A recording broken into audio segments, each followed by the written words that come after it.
एक बार की बात है, एक छोटे से शहर में एक पुराना और खंडहर नुमा घर था। इस घर की कई कहानियां थीं और लोग कहते थे कि वहां भूतों का बसेरा है। इस घर से जुड़ी कई डरावनी कहानियां शहर के बच्चों के बीच मशहूर थीं, लेकिन फिर भी कोई भी उस घर के पास जाने की हिम्मत नहीं करता था। टॉम और जेरी एक दिन उस घर के पास से गुजर रहे थे। टॉम हमेशा की तरह जेरी को पकड़ने के लिए दौड़ रहा था। दौड़ते दौड़ते वे दोनों उस खंडहर घर के दरवाजे के पास पहुंच गए। जेरी जल्दी से घर के अंदर घुस गया और टॉम भी उसे पकड़ने के लिए पीछे पीछे अंदर चला गया। घर के अंदर घुसते ही दरवाजा खुद ब खुद जोर से बंद हो गया और वहां का माहौल एकदम ठंडा और भयानक हो गया। टॉम और जेरी ने पाया कि वहां की दीवारों पर धूल और मकड़ी के जाले फैले हुए थे।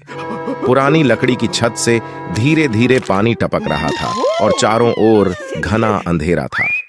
टॉम और जेरी जब घर में आगे बढ़ने लगे तो अचानक एक भयानक आवाज आई। दोनों ने देखा कि एक छाया उनके पास से गुजरी। टॉम डर के मारे कांपने लगा, लेकिन जेरी ने उसे शांत करने की कोशिश की। दोनों ने हिम्मत जुटाकर आगे बढ़ने का फैसला किया। अचानक उन्हें एक कमरा दिखाई दिया जहां एक पुराना पियानो रखा हुआ था। टॉम ने सोचा कि शायद जेरी वहीं कहीं छुपा हो और उसने पियानो के पास जाकर देखा। जैसे ही टॉम ने पियानो के पास कदम रखा, पियानो खुद ब खुद बजने लगा। टॉम के होश उड़ गए और वो भागने की कोशिश करने लगा। तभी कमरे में एक भूतिया बिल्ली प्रकट हुई। वो बिल्ली पुराने जमाने के कपड़े पहने हुए थी और उसके हाथ में एक मोमबत्ती थी।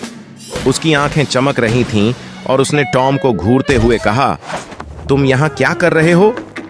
टॉम ने डर के मारे कुछ भी नहीं कहा, लेकिन जेरी ने हिम्मत करके कहा, हम बस यहाँ गलती से आ गए, हम तुरंत यहाँ से चले जाएंगे। भूतिया बिल्ली हंसने लगी और बोली, यह घर मेरी आत्मा का बसेरा है, जो भी यहाँ आता है वो वापस नहीं जाता। टॉम और जेरी ने देखा कि उनके पास कोई और रास्ता नहीं था। तभी जेरी ने एक तरकीब सोची। उसने पास ही पड़ी एक पुरानी किताब उठाई और उसमें कुछ प्राचीन मंत्र पढ़े। जैसे ही उसने मंत्र पढ़ा, घर की दीवारें कांपने लगीं और भूतिया बिल्ली गायब हो गई। दरवाजा खुल गया और टॉम और जेरी तेजी से बाहर भागे। जब वे घर से बाहर निकले तो देखा कि वह खंडहर घर गायब हो चुका था, जैसे कि वो कभी था ही नहीं। उस दिन के बाद टॉम और जेरी ने कभी भी उस घर के बारे में बात नहीं की और उन्होंने ठान लिया कि अब वे कभी भी किसी अज्ञात जगह पर नहीं जाएंगे।